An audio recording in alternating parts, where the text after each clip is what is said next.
प्रशांत किशोर ने भ्रष्टाचार के मुद्दे पर डिप्टी सीएम सम्राट चौधरी, बिहार बीजेपी के अध्यक्ष दिलीप जायसवाल समेत बीजेपी जेडीयू के कई बड़े नेताओं को घेरा है।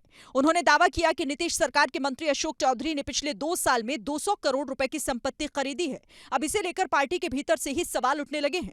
बिल्कुल सफाई देनी चाहिए। अगर इनके पास सफाई नहीं है तो पार्टी को विचार करना चाहिए कि इन लोगों को सरकार में ये बीजेपी अध्यक्ष रहने का कोई औचित्य है कि। हैरानी की बात तो यह है कि मंत्रियों पर लग रहे ऐसे गंभीर आरोपों पर सीएम नीतीश कुमार भी चुप हैं। संजय जायसवाल पर भ्रष्टाचार का आरोप लगा तो उन्होंने सफाई देने की जगह प्रशांत किशोर पर ही भ्रष्टाचार के आरोप लगा दिए।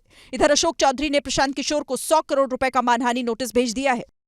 प्रशांत किशोर ने भ्रष्टाचार के मुद्दे पर डिप्टी सीएम सम्राट चौधरी, बिहार बीजेपी के अध्यक्ष दिलीप जायसवाल समेत बीजेपी जेडीयू के कई बड़े नेताओं को घेरा है। उन्होंने दावा किया कि नीतीश सरकार के मंत्री अशोक चौधरी ने पिछले 2 साल में 200 करोड़ रुपए की संपत्ति खरीदी है। अब इसे लेकर पार्टी के भीतर से ही सवाल उठने लगे हैं।